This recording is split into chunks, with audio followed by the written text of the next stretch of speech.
Teoría general del delito. Capítulo B. Autoría y participación. 1. Autoría.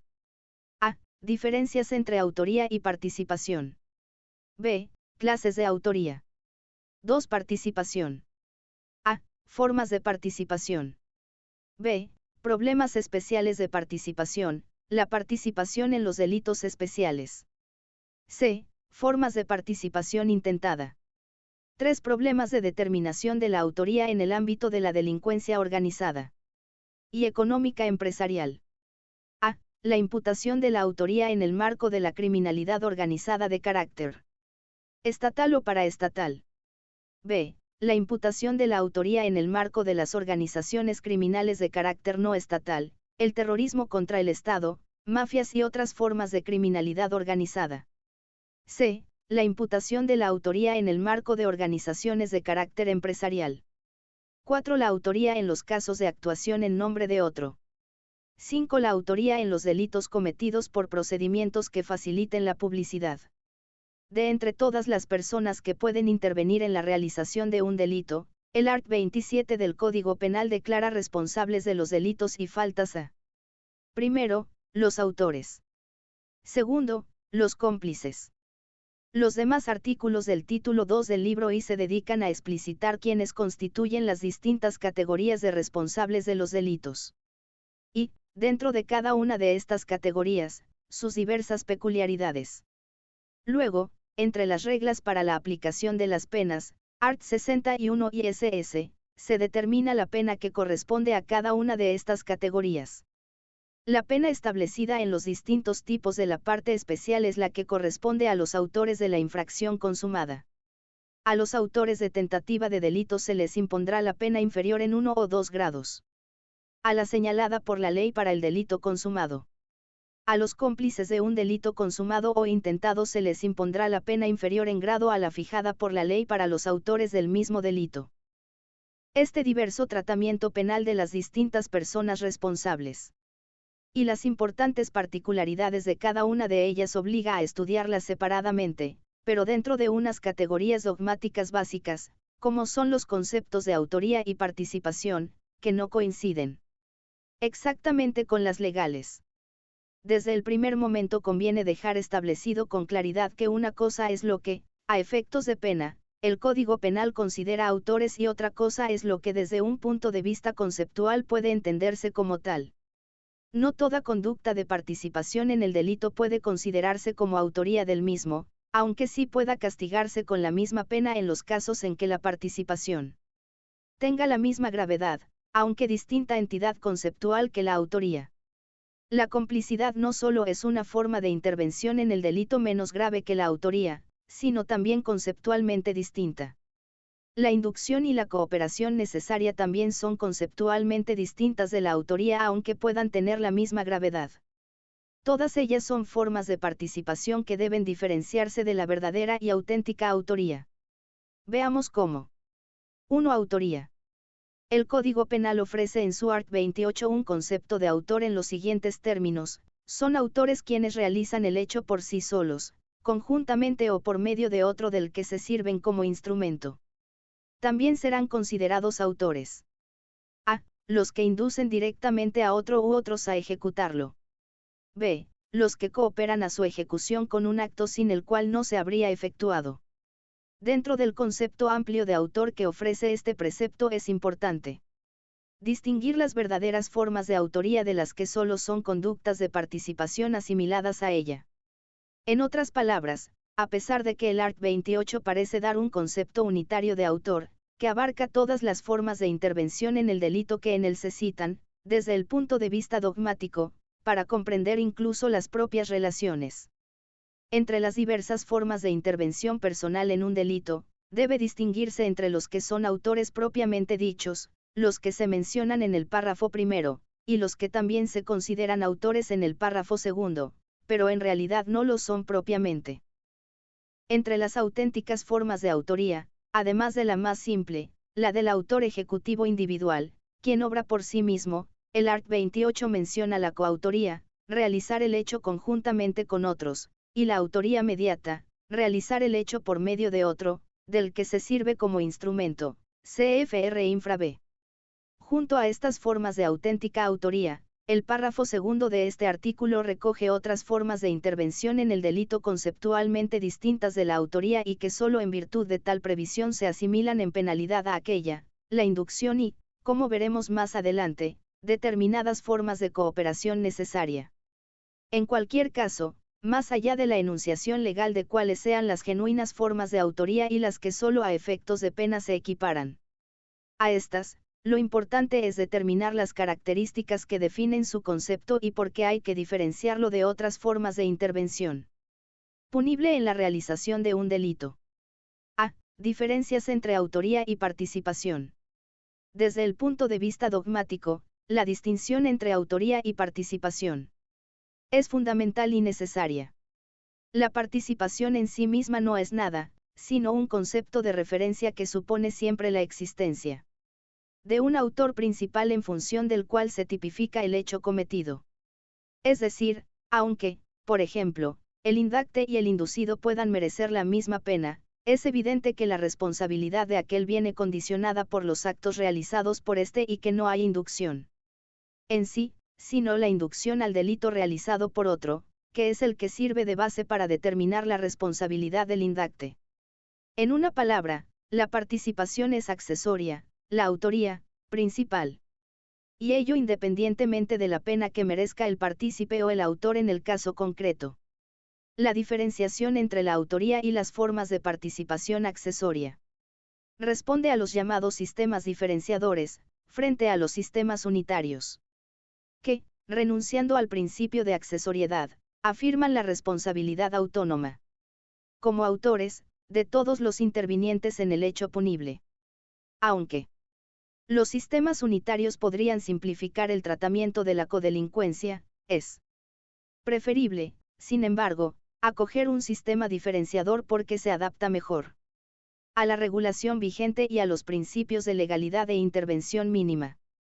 Y porque conduce a consecuencias más justas. Para más detalles, véanselas obras de Díaz y García Conyedo, 1986, 1991, 1996 y López Peregrín, 1997.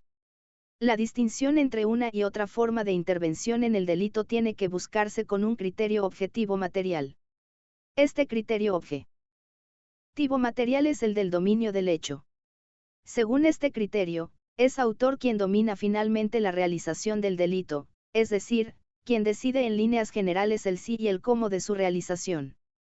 Este concepto, con ser ambiguo, es el más apto para delimitar quién es autor y quién es partícipe, porque, por más que sea a veces difícil precisar en cada caso quién domina realmente el acontecimiento delictivo, está claro que solo quien tenga la última palabra y decida si el delito se comete o no, debe ser considerado autor.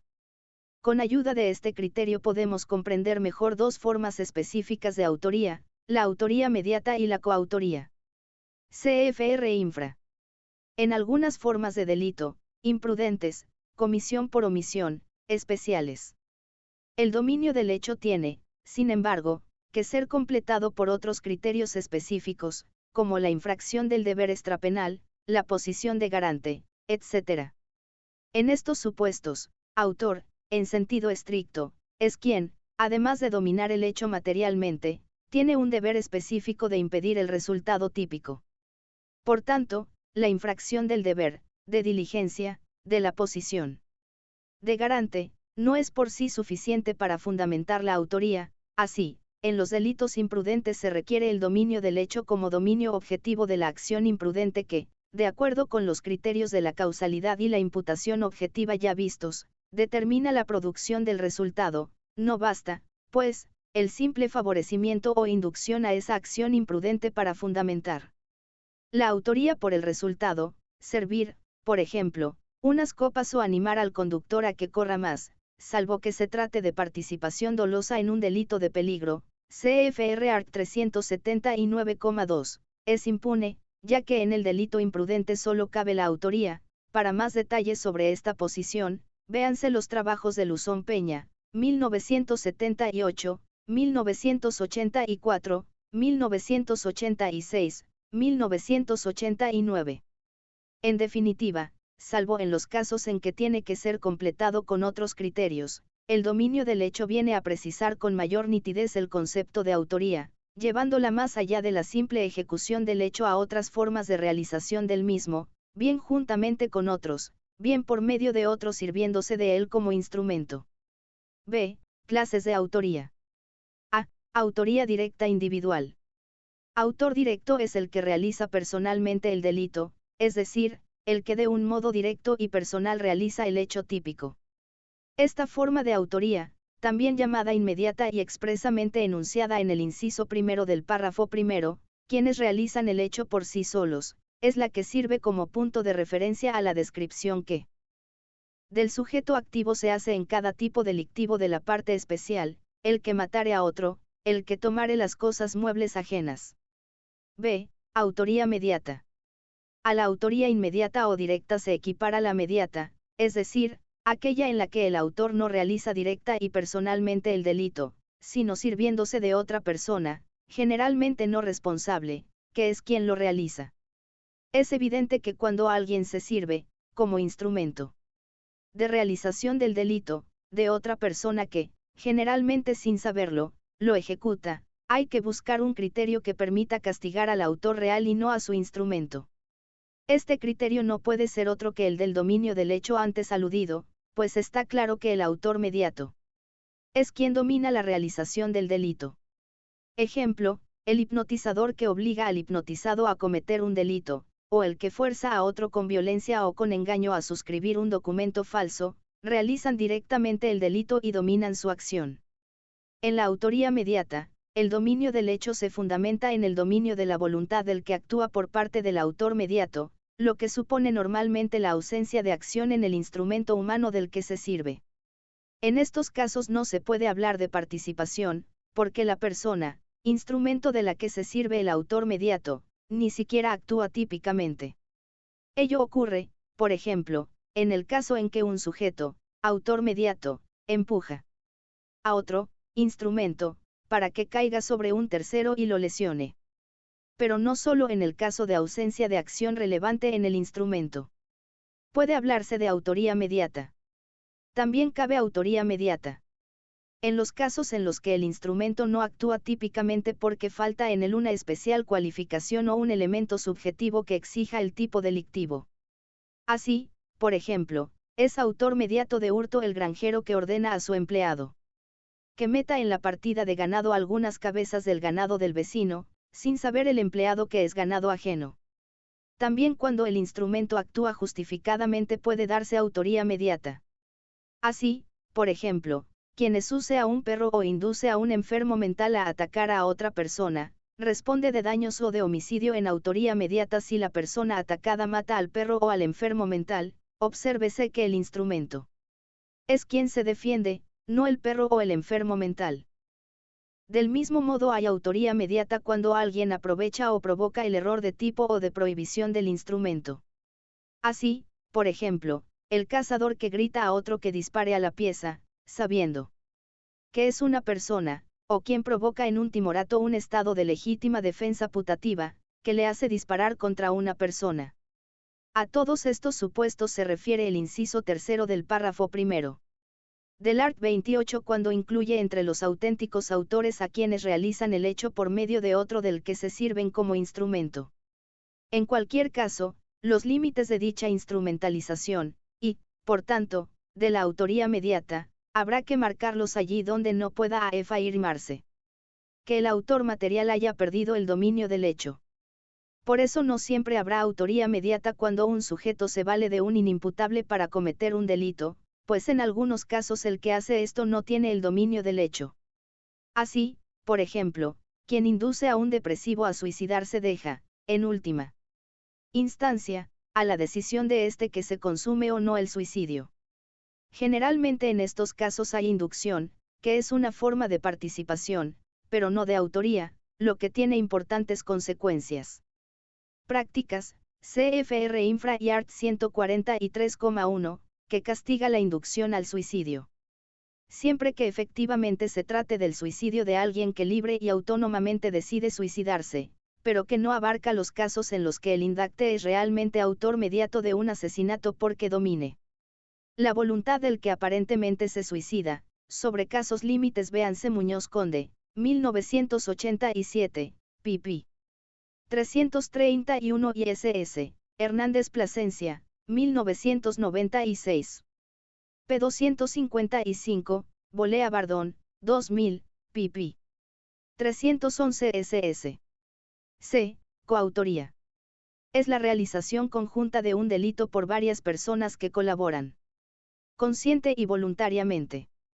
La coautoría es una especie de conspiración llevada a la práctica y se diferencia de esta figura precisamente en que el coautor interviene de algún modo en la realización del delito, lo que, por definición, no sucede con la conspiración. CFR Art 17 e infra, formas de participación intentada.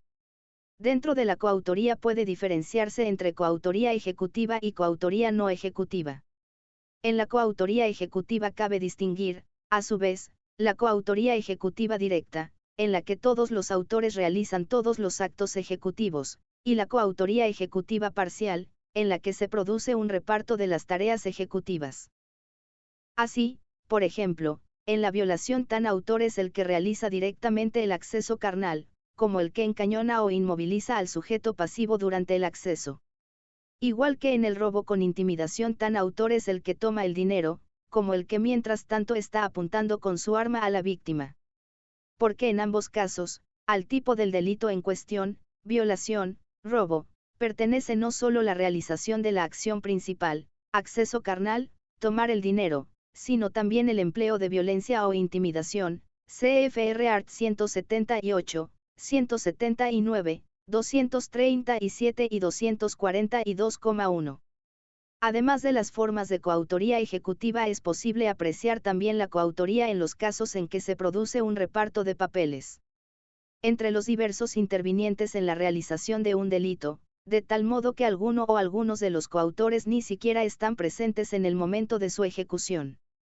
Por eso se hace necesario recurrir a un criterio material que supere una visión estrictamente formal de la coautoría. Y este criterio material es también aquí el del dominio funcional del hecho. Lo decisivo en la coautoría es que el dominio del hecho lo tienen varias personas que, en virtud del principio del reparto funcional de roles, asumen por igual la responsabilidad de su realización. Las distintas contribuciones deben considerarse, por tanto, como un todo y el resultado total debe atribuirse a cada coautor, independientemente de la entidad material de su intervención. Esto no debe entenderse, sin embargo, en el sentido de que basta un acuerdo previo en la realización del delito para que todos los que contraigan ese acuerdo sean ya por eso coautores del delito. El simple acuerdo de voluntades no basta. Es necesario, además, que se contribuya de algún modo en la realización del delito, no necesariamente con actos ejecutivos, de tal modo que dicha contribución pueda estimarse como un eslabón importante de todo el acontecer delictivo. La necesidad debe medirse con una consideración concreta atendiendo a las circunstancias del caso. Así, por ejemplo, una misma contribución, la del vigilante o la del que espera en el coche al autor directo de un atentado terrorista, solo puede considerarse coautoría si, aparte del acuerdo, constituye una ayuda esencial en la concreta realización del delito y, conforme al dominio funcional del hecho, cada uno cumple con el papel previamente acordado. Con ayuda de este criterio también pueden considerarse coautores al jefe y a los miembros de una banda que asumen funciones directivas u organizativas estrechamente relacionadas o que son parte integrante fundamental en la realización del delito, aunque no estén presentes en su ejecución. En contra de esta opinión Gutiérrez Rodríguez, 2001, pp. 372 ss, quien, como la mayoría de la doctrina española, siguiendo el criterio de Roxin, Madrid.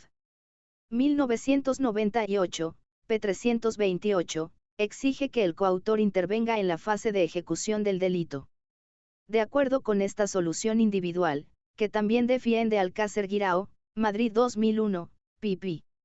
250 ss, solo podrán ser considerados coautores de una tentativa aquellos que hayan dado inicio inmediato de su ejecución en fase ejecutiva.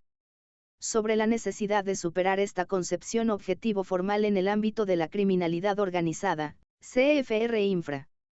A esta forma de coautoría se estaría refiriendo ya el art. 28 en su inciso segundo al tomar como punto de referencia de la actuación conjunta no ya la acción de ejecutar, sino la de realizar el hecho. La ubicación de los casos de dominio funcional entre los genuinos supuestos de autoría resultaría así plenamente justificada en cuanto que, según venimos diciendo, también el coautor no ejecutivo ostenta un dominio del hecho. Ello plantea dificultades de distinción con la figura de la cooperación necesaria, que, como un supuesto distinto al de la coautoría, se menciona expresamente en el apartado B, del art. 28.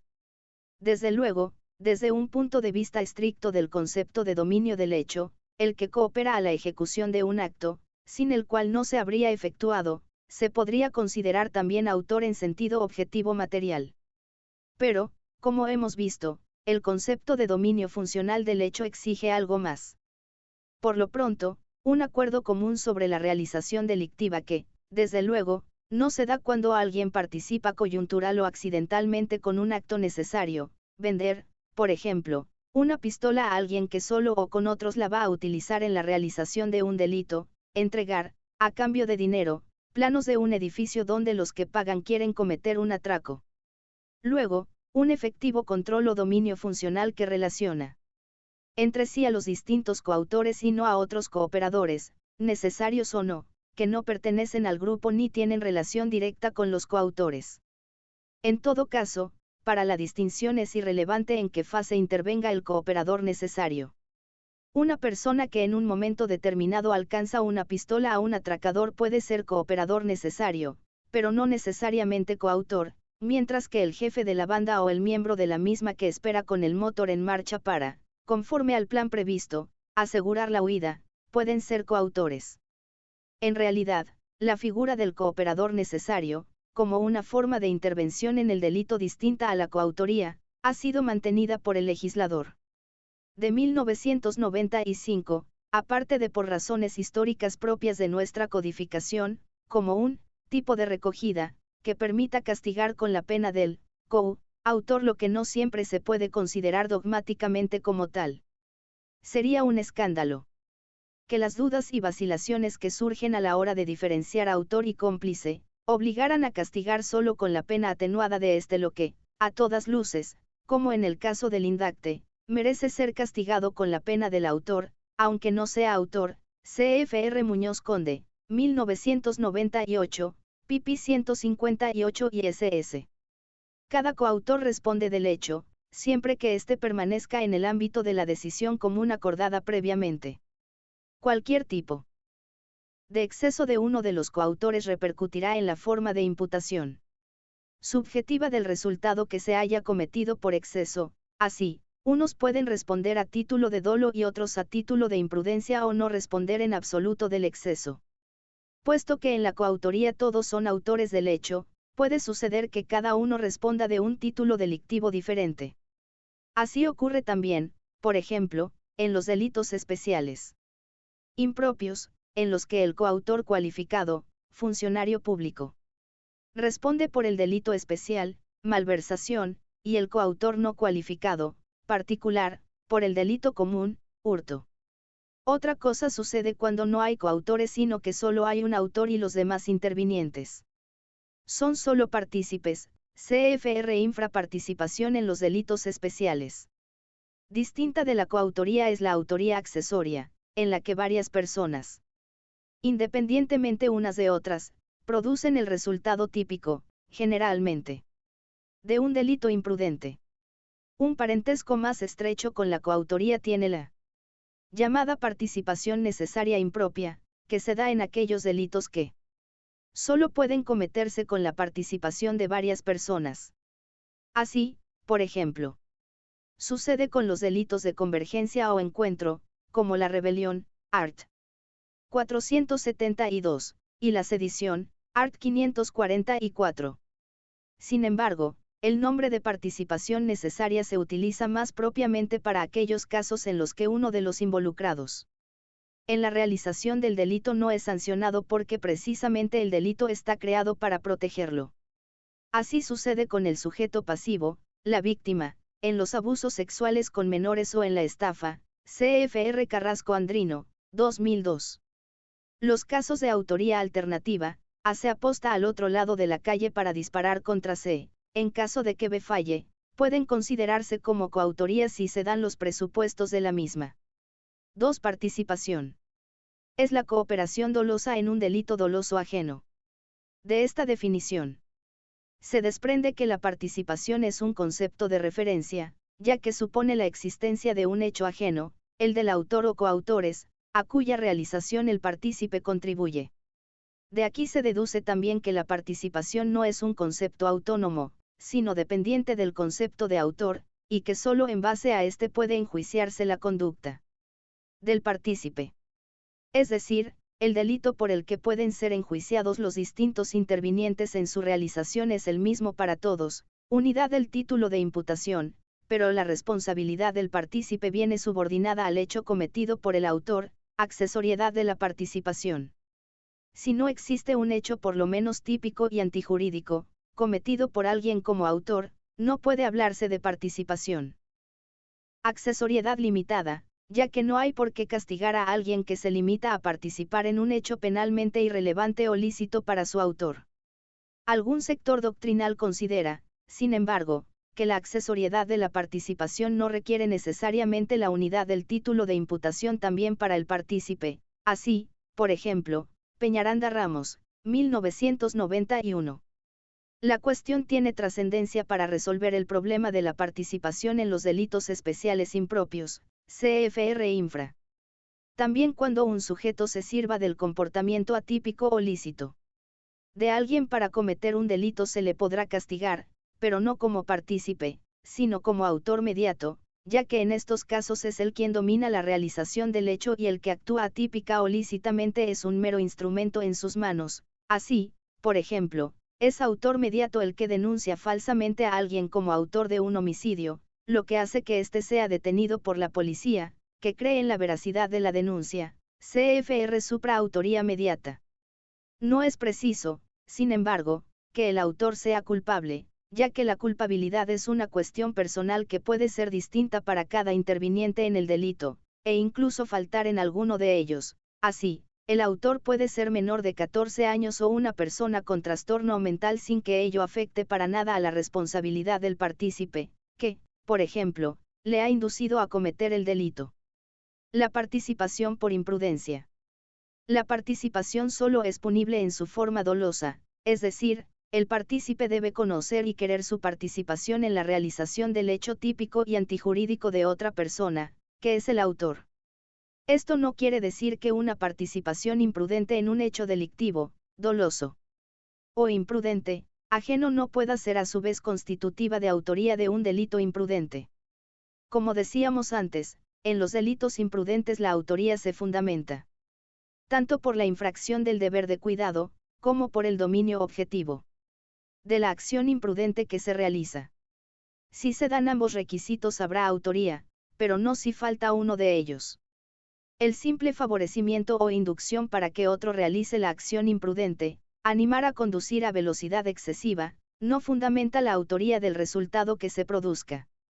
No hay, pues, un concepto unitario de autor en los delitos imprudentes, pues en ellos la mera participación, salvo que se eleve a la categoría de delito autónomo, no es punible.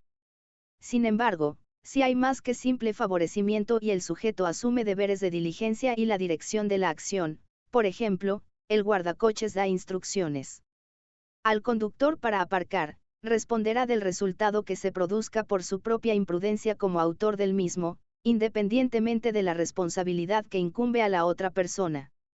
Así ocurre, por ejemplo, en las intervenciones quirúrgicas en equipo o en las actividades peligrosas en cuya realización intervienen varias personas de común acuerdo, en las que cada una debe cumplir un determinado rol o función y, dentro de ellas, actuar con la debida diligencia. En el mismo sentido, Luzón Peña, 1990, López Peregrín, 1997. pp. 405 ISS. En contra, aparentemente, Feijóo Sánchez, 2000, que califica de participación imprudente conductas que, a mi juicio, serían de autoría en un delito imprudente o de participación con dolo eventual. A favor de la participación imprudente Rosso Cañadillas, 2002, Sánchez Lázaro, 2004, 2006. La cooperación en el delito con acciones neutrales. Una problemática singular. Plantean los casos en los que se coopera en la realización de un delito con acciones neutrales, corrientes en la vida cotidiana o con intervenciones en un intercambio de bienes o servicios, que simultáneamente pueden incrementar las posibilidades de comisión de un delito. Vender una navaja al maltratador que apuñala con ella a su mujer o un producto tóxico a quien luego lo emplea para envenenar a otro, transportar al lugar del robo a quien ya allí lo comete, arrendar un piso a un grupo terrorista que planea un atentado, etc., son conductas que objetivamente favorecen la realización de un hecho delictivo. Por tanto, si se realizan de forma dolosa, es decir, sabiendo el uso delictivo que va a hacer de esa ayuda la persona favorecida y, al menos, asumiendo dicho uso, pueden constituir complicidad o cooperación necesaria, punibles, por tanto, como formas de participación en el delito. Algunas de ellas constituyen ya un delito en sí mismas tipificado autónomamente, como la tenencia de productos que van a utilizarse en el cultivo o producción de drogas, art. 371, fabricación de instrumentos para falsificar moneda o documentos, art. 400, o simplemente como omisión del deber de impedir un delito, art. 450, o encubrimiento, art. 451. Otras veces la propia configuración del tipo legal permite incluir en él ya como formas de autoría directa, lo cual ciertamente puede ser excesivo, acciones en sí inocuas, como la del empleado de un banco que transfiere dinero procedente de un delito grave a un paraíso fiscal, art. 301, o indicar una dirección, donde se vende la droga, o vender un barco para transportar droga, art. 368. Pero en todos estos casos la punibilidad de estas conductas requiere demostrar el dolo del cooperador, es decir, el conocimiento de que se presta ayuda al autor principal de un hecho delictivo. De acuerdo, pues, con la tesis aquí mantenida de la no punibilidad de la participación por imprudencia, estas conductas realizadas de forma imprudente, salvo que en sí mismas constituyan autoría en un delito imprudente, CFR art. 301,3, no son punibles. Sin embargo, un sector de la doctrina, aceptando esta conclusión principal, intenta fundamentar esta impunidad ya en el ámbito objetivo con criterios como el de la prohibición de regreso, CFR supracapítulo 13.3, la adecuación social, CFR supracapítulo 15.3, o el principio de confianza, CFR supracapítulo 17.2a. Sobre estas opiniones, véase Blanco Cordero, Granada 2001, pp. 151 ss, quien se inclina por negar la relevancia de estas acciones siempre que se realicen dentro del ámbito del riesgo permitido. En la misma línea, Landa Gorostiza, 2002, p. 217, aunque combinando los criterios objetivos con uno subjetivo.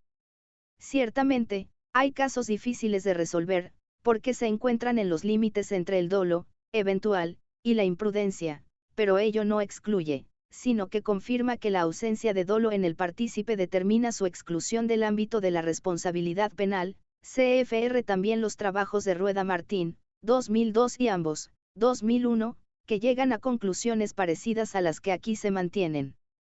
El error del partícipe. Si existe un error del partícipe, este debe ser tratado conforme a las reglas generales, pero, como no cabe la participación imprudente, cualquier tipo de error, vencebe lo invencible, sobre un elemento esencial del tipo delictivo cometido por el autor excluirá la responsabilidad del partícipe por su participación en el delito, aunque puede quedar subsistente su responsabilidad por autoría en un delito imprudente o como partícipe en otro delito distinto.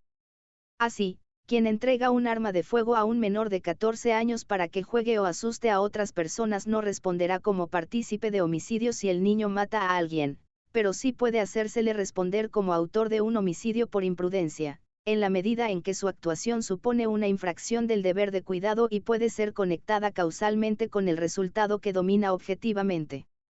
El error del partícipe sobre elementos accidentales del delito cometido por el autor solo tiene, en cambio, relevancia en el ámbito de la determinación de la pena, según lo dispuesto en el art. 65, es decir, las circunstancias agravantes o atenuantes de índole personal solo se apreciarán en aquellos en quienes concurran, las de índole objetiva, en aquellos que las conozcan. En algunos casos, la naturaleza del elemento sobre el cual el partícipe se equivoca puede ser esencial y, al mismo tiempo, accidental, dependiendo el régimen a seguir en relación con su comunicación a los partícipes de la función que se le otorga en el caso concreto. Así sucede, por ejemplo, con los elementos del asesinato que, al mismo tiempo, son circunstancias agravantes genéricas, art. 139. Lo mismo ocurre en el caso del exceso de los distintos intervinientes en la realización del delito. Si el autor realiza un hecho más grave que aquel al que el partícipe había contribuido, este solo responde por el delito menos grave. Así sucede con el partícipe que coopera en un homicidio, sin saber que el autor que lo realiza lo hace con alevosía o ensañamiento y que, por lo tanto, comete asesinato. A. Formas de participación. Una vez delimitada la autoría de la participación, está claro que todas las formas de intervención en el delito citadas en el título 2 del libro I del Código Penal que no supongan realización directa del hecho o dominio de la misma deben ser calificadas de participación. A este respecto cabe calificar claramente como supuestos de participación la inducción y la complicidad. La cooperación necesaria, sin embargo, salvo supuestos en los que excepcionalmente el cooperador necesario no tiene el dominio del hecho, vende por ejemplo una pistola, a sabiendas de que se va a utilizar en un atraco, pero sin intervenir para nada en el mismo, debe ser calificada en la mayoría de los casos como forma de coautoría, por tratarse de un supuesto de dominio funcional del hecho, cfr supra. A. La inducción, citada expresamente en el art. 28a, es, en realidad, una típica forma de participación, aunque por su entidad cualitativa el legislador, a efectos de pena, la equipara a la autoría. La inducción se caracteriza porque el indacte hace surgir en otra persona, inducido, la idea de cometer un delito, pero quien decide y domina la realización del mismo es el inducido, porque, de lo contrario, el indacte sería verdadero autor mediato. Algunas veces se plantean casos límites con respecto a la inducción de menores, enfermos mentales, etc. Otra prueba de que la realización del acto depende del autor principal, inducido, es que, si éste no comienza la ejecución del delito, por tanto, no hay ni siquiera acto típico, no puede castigarse al indacte. Salvo que su comportamiento encaje dentro de una de las formas de participación intentada especialmente punible, como la proposición o, en su caso, la provocación, cfr infra y art. 17.2 y 18. De lo dicho se desprenden los requisitos de la inducción. Esta debe ser de tal entidad que pueda conectarse causalmente, desde el punto de vista psíquico, con la voluntad del inducido. Sin embargo, este papel causal del indacte respecto a lo que el inducido ejecuta no podría justificar por sí solo el tratamiento que el legislador prevé para esta forma de participación, equiparándola a la autoría, ya que son imaginables conductas que, incluso intencionalmente, se convierten en factor desencadenante de la actuación del autor y, sin embargo, a todas luces no merecen la misma valoración que la actuación de quien ejecuta materialmente el delito. Baste pensar en los casos en que la resolución delictiva del autor se vincula a la mera formulación de un consejo o sugerencia de un tercero o a la indicación de la genérica posibilidad de delinquir. Necesaria será, por tanto, la presencia de elementos adicionales que fundamenten y justifiquen su equiparación a la autoría. Esta exigencia adicional se plasma en la necesidad de que la incitación represente, desde una perspectiva ex ante y atendiendo a los especiales conocimientos del indacte, un incremento relevante del riesgo de que el inducido adopte y ejecute la resolución delictiva a la que se le incita. Una concepción de la inducción basada en esta idea mantiene Gómez Rivero, Valencia 1995, pp. 71 y ss. Consecuencia de esta exigencia de peligrosidad es el requisito, exigido expresamente en la ley, de que la incitación sea directa, es decir, debe haber una relación personal e inmediata entre el indagte y el destinatario de la incitación. Esta exigencia impide la apreciación de la que se conoce como inducción en cadena, en la que el indagte inicial incita a otro sujeto para que induzca a su vez a un tercero a delinquir. Por ello la cláusula que incorpora el art. 28a, en el sentido de que la inducción directa puede formularse a otro u otros, debe entenderse como el reconocimiento expreso de que es posible que el punto de referencia de la inducción sea tanto un acto de autoría individual, como de coautoría. También cabe hablar de inducción en casos de líderes espirituales que tienen gran influencia sobre un grupo de personas a las que convencen con promesas de vida eterna en el más allá, etc., para que se suiciden, o inducen a menores para que se dediquen al ejercicio de la prostitución, adoctrinándolos en este sentido mediante cursos o reuniones de grupos, como fue el caso de la secta llamada Hijos de Dios. Estos casos ya de por sí constituyen un delito autónomo de inducción al suicidio, art. 143, o a la prostitución de menores, art. 187,1. La tipificación autónoma de estas conductas se debe a que, muchas veces, el hecho al que se induce no es típico y antijurídico, suicidio, ejercicio de la prostitución, por lo que si la inducción no se tipificara expresamente quedaría impune por su carácter accesorio respecto al hecho principal, lo que confirma su naturaleza de participación. La estructura de la inducción es en estos casos la misma que la de la inducción como forma de participación genérica del art. 28a, aunque precisamente por eso debe exigirse también en los supuestos de inducción a grupos de personas un mínimo de idoneidad de la acción inductora para engendrar la resolución de cometer el delito en el inducido. Tampoco en estos casos es suficiente para hablar de inducción con la simple recomendación o consejo. De ello se deriva que, para tener relevancia como forma de participación castigada con la misma pena que la verdadera autoría, la inducción debe ser, además de directa, eficaz, es decir, es preciso que tenga entidad suficiente para que el inducido decida cometer el delito y comience, por lo menos, su ejecución. El ofrecimiento de alguna promesa o de dinero, incluso anónimamente o por persona intermedia, puede ser suficiente para fundamentar una responsabilidad por inducción. En cualquier caso, el medio empleado para inducir, con ser eficaz, debe dejar en todo momento al autor material la capacidad de decisión sobre la ejecución, ya que de lo contrario el dominio del hecho lo tendría el hombre de atrás, con lo que nos encontraríamos ante una forma de autoría mediata, supra 1 bb. El límite mínimo de la inducción lo constituye su diferencia con la simple recomendación o consejo al autor del delito, que, en principio, solo puede servir para fundamentar la responsabilidad a título de complicidad. Si se admite la llamada complicidad psíquica o moral.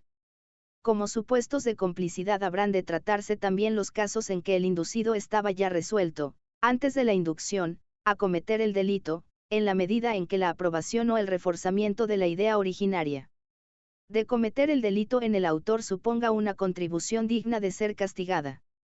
No cabe la inducción por omisión ni tampoco por imprudencia.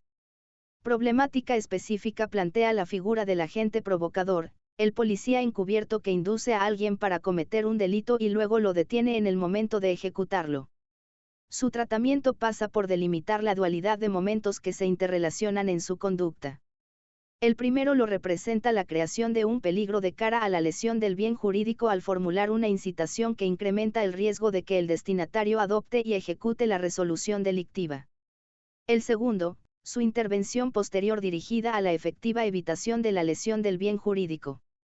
Es esa actuación posterior orientada a la neutralización del riesgo previamente creado la que permite fundamentar su impunidad de acuerdo con los esquemas del desistimiento de la tentativa, que ya hemos visto en el capítulo anterior. Especial interés tiene el tema del exceso del inducido. Así, por ejemplo, quien induce a alguien a matar a su enemigo responde de la muerte de éste, pero no de la de otras personas que el inducido haya podido matar por su cuenta. B. La complicidad. La complicidad es una forma de participación expresamente prevista. En el art. 29, son cómplices los que, no hallándose comprendidos en el artículo anterior, cooperan a la ejecución del hecho con actos anteriores o simultáneos. En común con todas las formas de participación tiene la complicidad que se trata de una contribución a la realización de un delito con actos anteriores o simultáneos a la misma que no pueden, en ningún caso, ser considerados como de autoría.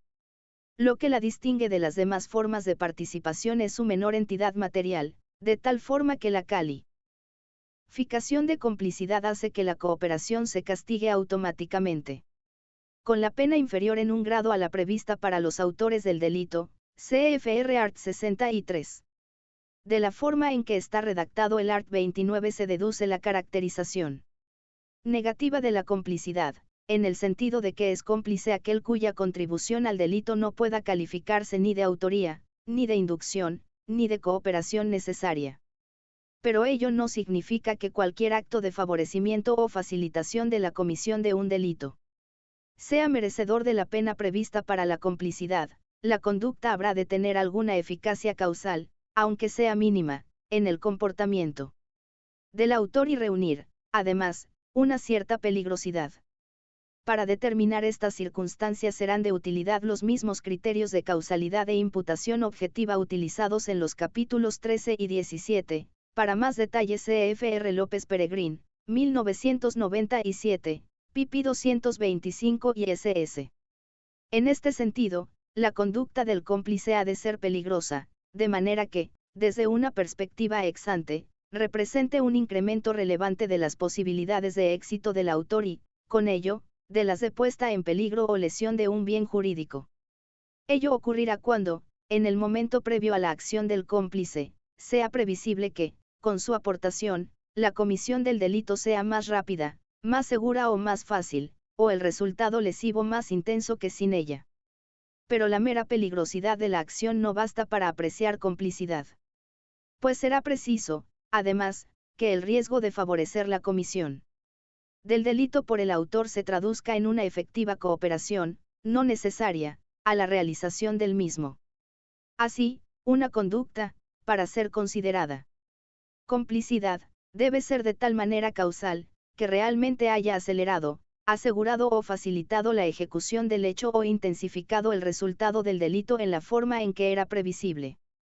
Así, por ejemplo, aunque la conducta de quien entrega al autor de un robo una ganzúa para forzar la cerradura de una puerta puede calificarse de peligrosa, el sujeto no respondería, sin embargo, como cómplice si finalmente la ganzúa no es utilizada en el robo, por ejemplo, porque el ladrón entra a robar a la casa por una ventana que se encontraba abierta. Si se dan los requisitos mencionados, cabe también la complicidad psíquica, que puede consistir en un asesoramiento técnico, por ejemplo, quien explica al autor la forma más fácil de pasar ilegalmente droga por una aduana, o en un reforzamiento de la voluntad delictiva debilitada en el autor, por ejemplo, cuando es el apoyo moral de un sujeto el que termina por decidir al autor del delito a ejecutarlo. También es posible la complicidad en comisión por omisión, siempre que exista posición de garante y quepa afirmar que la omisión contribuyó, en una causalidad hipotética, a facilitar o favorecer la causación del delito por el autor. Así, por ejemplo, es cómplice la madre que, pudiendo hacerlo, no impide ni dificulta el abuso sexual de su marido a su hija. La complicidad, como las demás formas de participación, solo es punible en su forma dolosa. La cuestión del exceso por parte del autor debe ser tratada conforme a las reglas ya citadas. B. Problemas especiales de participación. La participación en los delitos especiales. En los delitos especiales impropios, es decir, en aquellos en los que existe una correspondencia con uno común, malversación de caudales públicos, apropiación indebida o hurto, se plantea el problema de si la imputación de responsabilidad debe ser, para aquellos que tienen las cualidades requeridas en el delito especial, intranei, por ejemplo, en el delito de malversación, el funcionario público, por el delito especial y, para aquellos que carecen de ellas, extranei, por ejemplo, en el caso de la malversación, el particular que se apodera de bienes públicos de una oficina, un ordenador, con el consentimiento del funcionario, la del delito común, hurto, independientemente de la contribución material concreta de cada uno de ellos a la realización del hecho, simple consentimiento del funcionario, apoderamiento del ordenador por parte del particular. Con ello se convertirían los delitos especiales en delitos consistentes en la infracción de un deber, siendo irrelevante para la calificación de autoría la contribución objetiva del intraneus.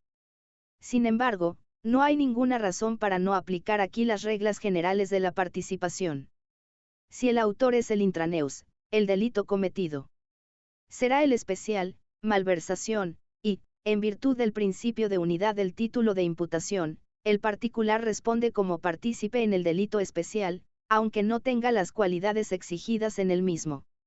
Por el contrario, si el verdadero autor es el extraneus, el delito cometido será uno común, apropiación, hurto, etc., y los partícipes responderán por el delito común, cualquiera que sea su cualidad personal. Tan solo en los casos de coautoría entre un intraneus y un extraneus cabe la posibilidad de que cada uno responda por separado del delito del que cada cual es autor. En la actualidad estos problemas se plantean casi exclusivamente con relación a los delitos contra la administración pública cometidos por autoridad o funcionario público, donde la mayoría de las veces el propio legislador los ha resuelto expresamente. Así, por ejemplo, en el caso de la malversación al que nos hemos venido refiriendo, el art. 432 castiga a la autoridad o funcionario público que, sustrajere o consintiere que un tercero, sustraiga los caudales o efectos públicos que tenga a su cargo por razón de sus funciones. En el mismo sentido, CFR los arts. 414, 601. También se ha resuelto expresamente la intervención del particular en la comisión de estos delitos. Así, por ejemplo, en el delito de cohecho se castiga como delito autónomo la conducta del particular que soborna al funcionario, art. 424. Pero en los casos no previstos legalmente son de aplicación las reglas generales antes expuestas. El funcionario, si no es autor, responderá de la conducta realizada por el particular, y lo mismo rige a la inversa. En los delitos especiales propios, por ejemplo, la prevaricación judicial prevista en el art. 446, el particular solo puede responder, en todo caso, como partícipe del delito especial, la amante del juez le induce a dictar una sentencia injusta, pues no existe un delito común que se corresponda con el especial.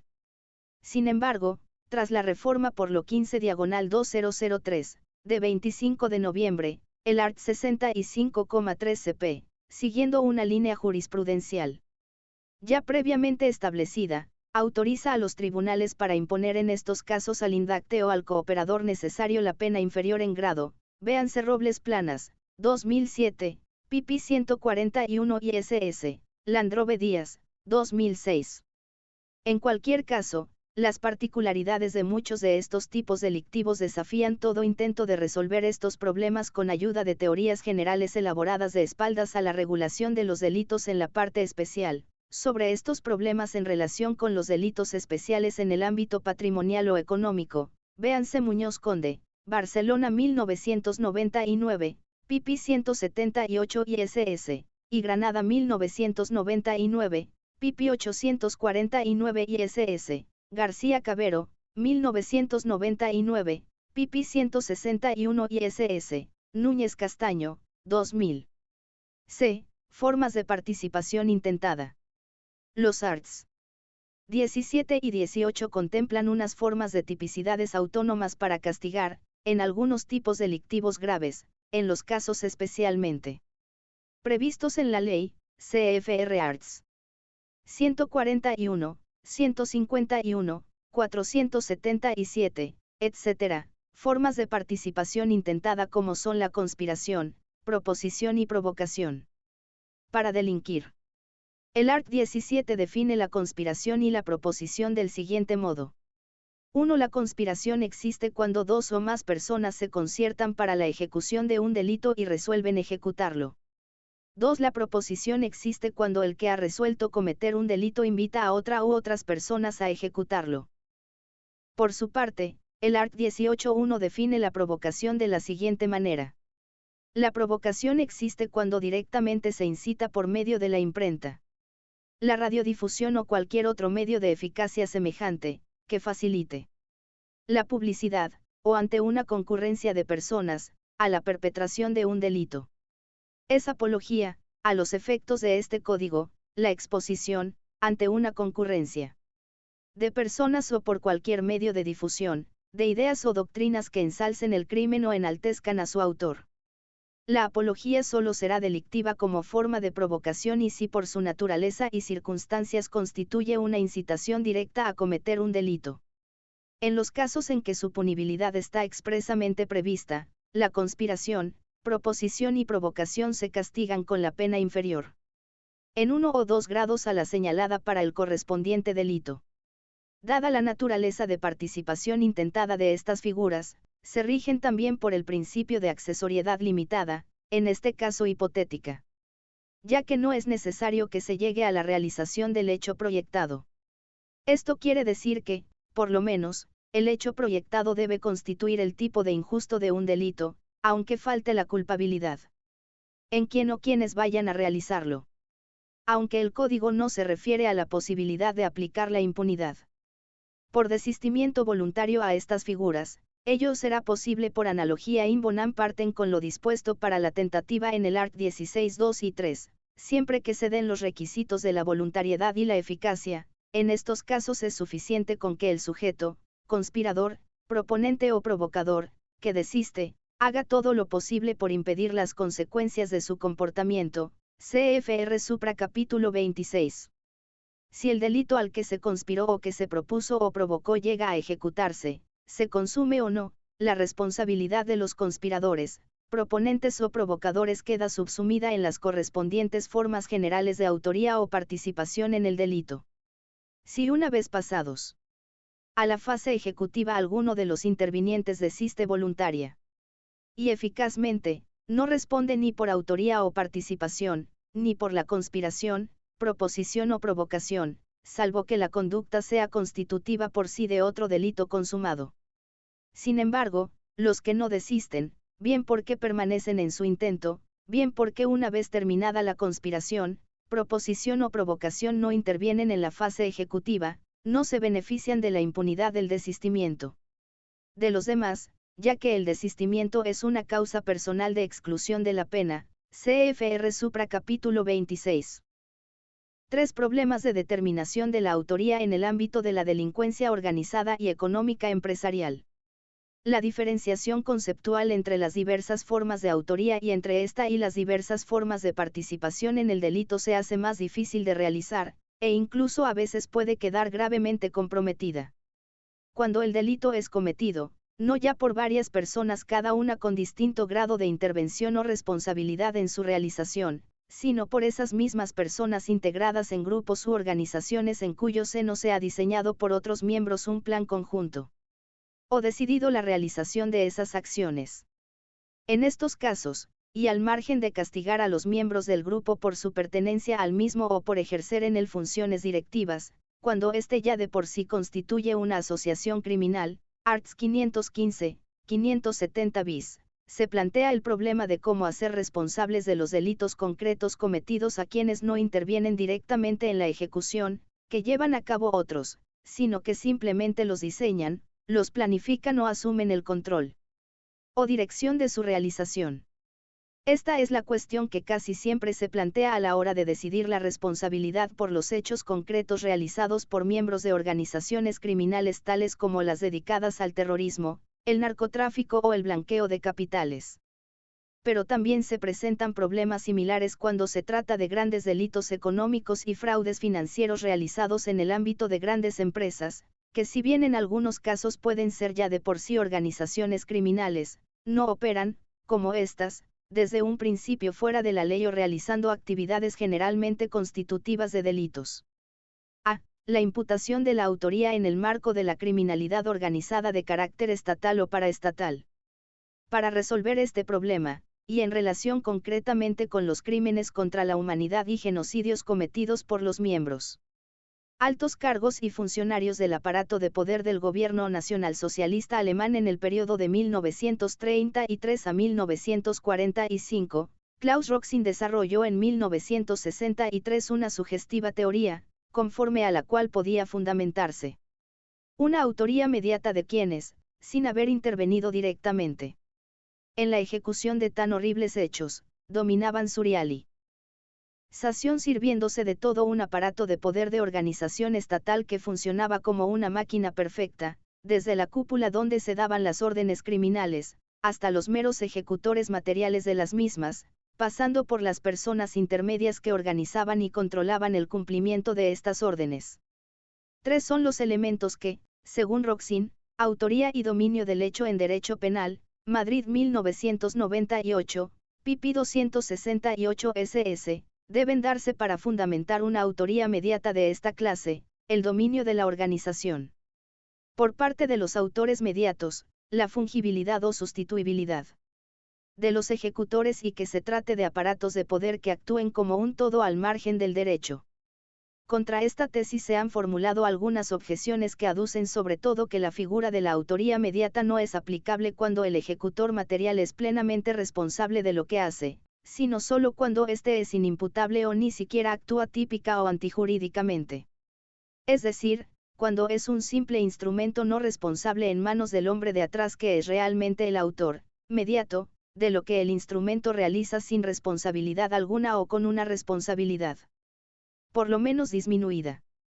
Aquí, por el contrario, los ejecutores materiales, sin excluir la posibilidad de que en algún caso concreto actúen en error de prohibición o coaccionados, son plenamente responsables.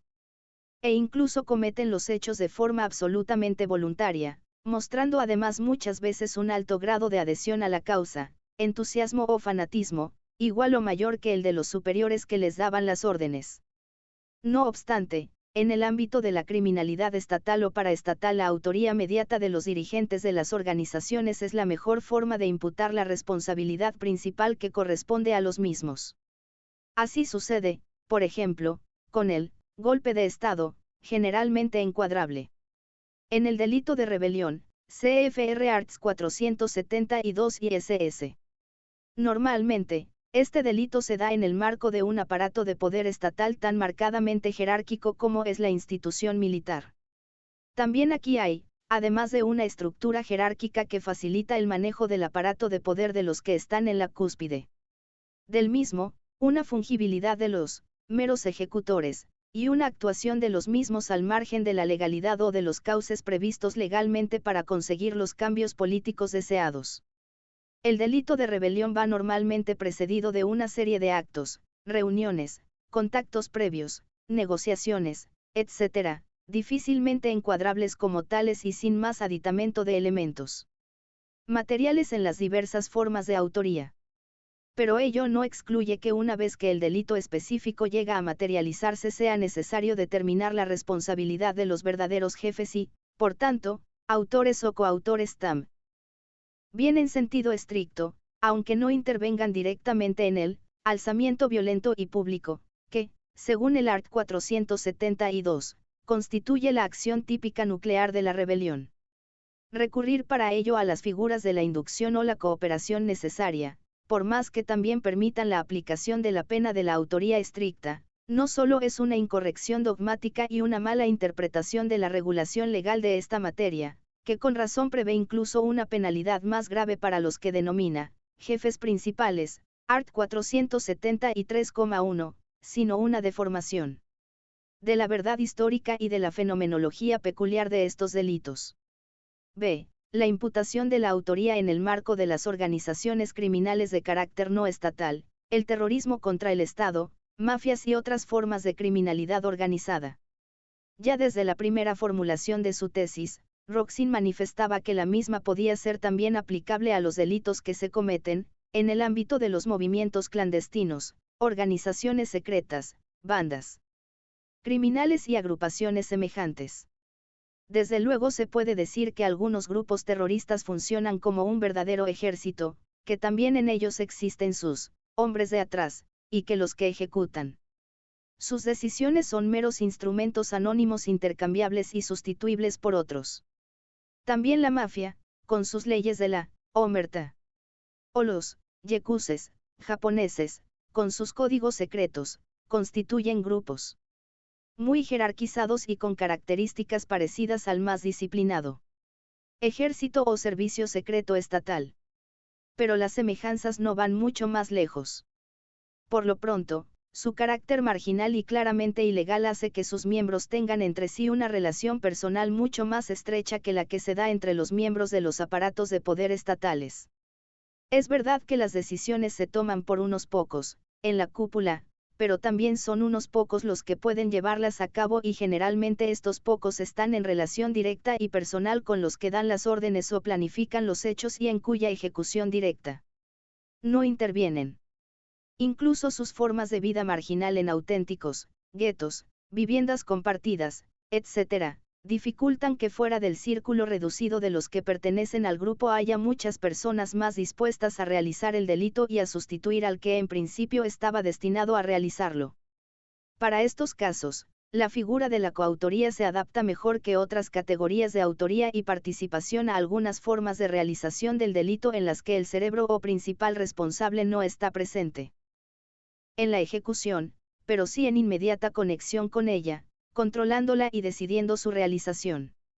El requisito de la coejecución, que la doctrina dominante en España, siguiendo a Roxin, exige para la coautoría, no es, por lo menos estrictamente considerado, más que la consecuencia de una teoría objetivo formal que ya se ha mostrado de un modo general insuficiente incluso para explicar el concepto mismo de autoría y que todavía es más insuficiente para explicar el concepto de coautoría, por lo menos en algunos ámbitos de la criminalidad en los que tan importante o más que la ejecución misma son otras conductas de decisión u organización relacionadas con ella.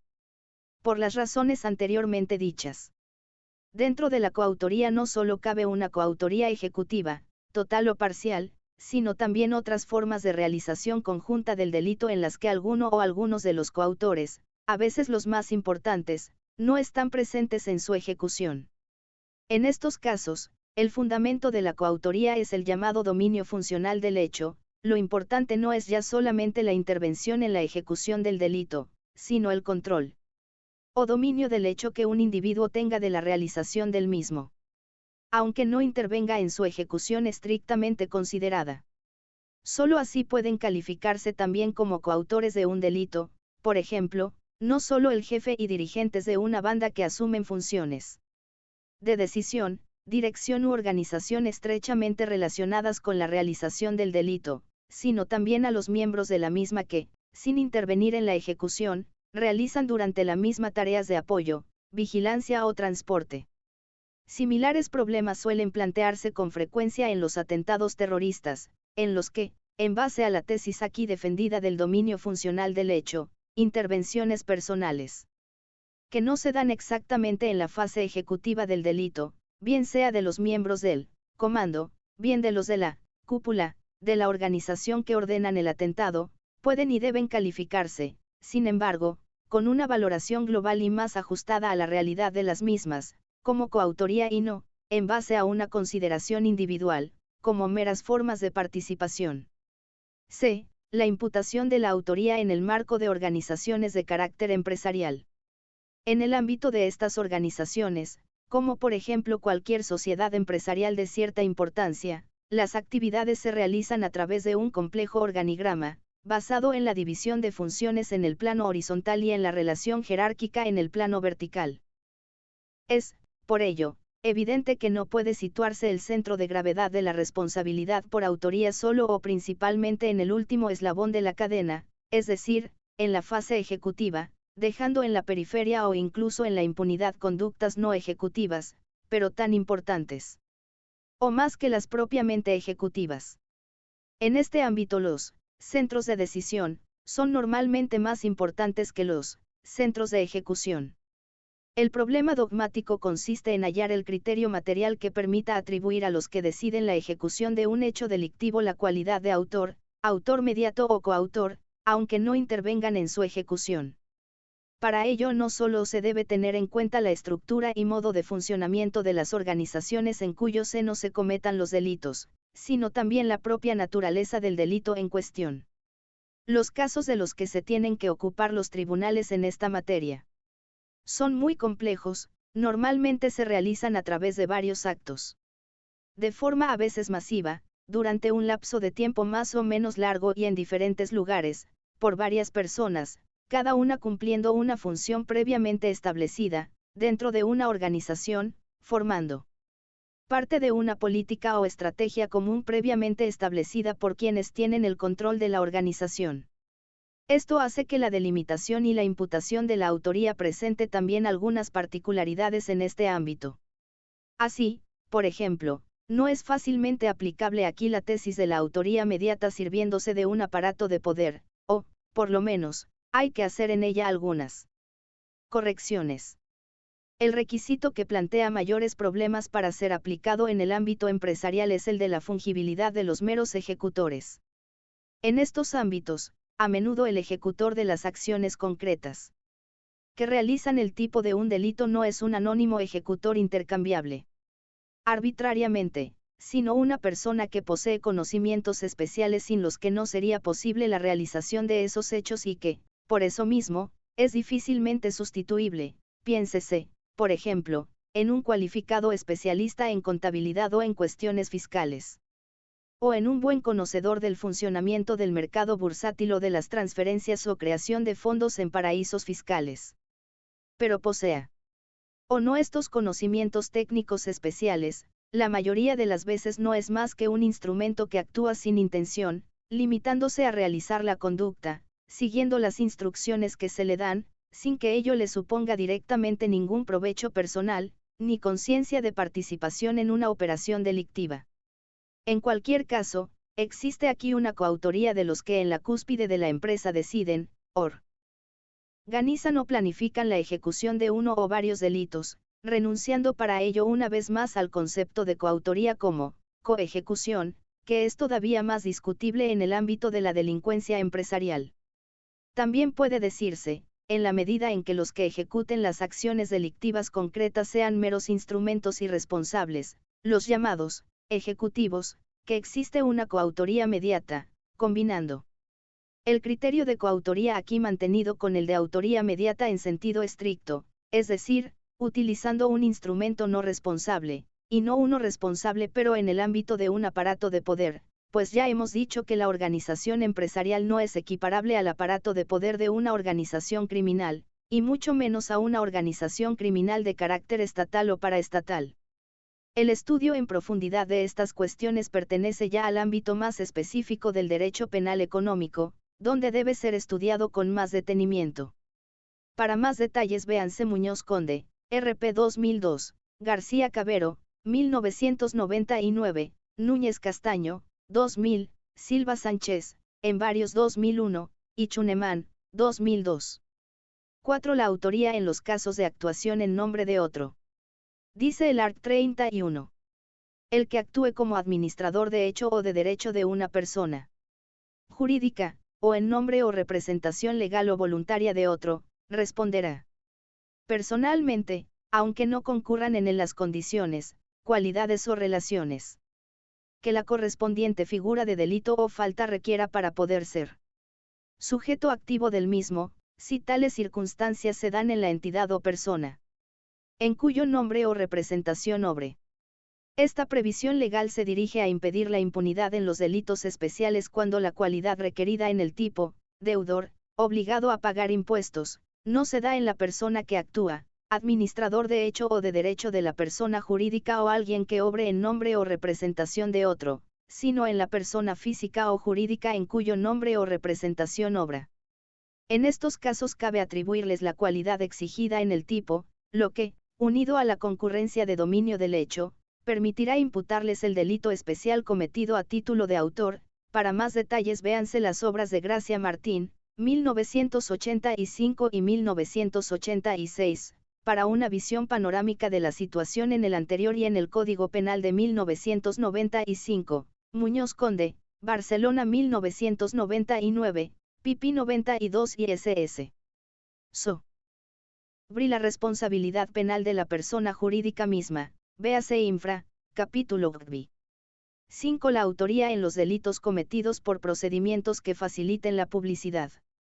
El art. 30 constituye una excepción a las reglas generales de responsabilidad de los intervinientes en el delito, al hacer responsables criminalmente de los delitos y faltas que se cometen utilizando medios o soportes de difusión mecánicos solamente a los autores contemplados en el art. 28.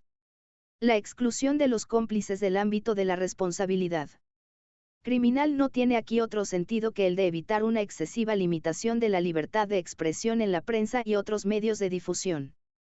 El art. 30 contempla, además, un sistema de responsabilidad en cascada de los autores, según el cual se establece la responsabilidad escalonada, excluyente y subsidiaria, en primer lugar, de quienes hayan redactado el texto o producido el signo y de quienes les hayan inducido a realizarlo, en segundo lugar, de los directores de la publicación o programa en que se difunda, en tercer lugar, de los directores de la empresa editora, emisora o difusora, y, por último, la de los directores de la empresa grabadora, reproductora o impresora, en el bien entendido de que editores y directores solo responderán en la medida en que su actuación realice plenamente los requisitos generales de exigencia de responsabilidad. En este sentido también Vives Antón, 1977, y Gómez Tomillo, 1998.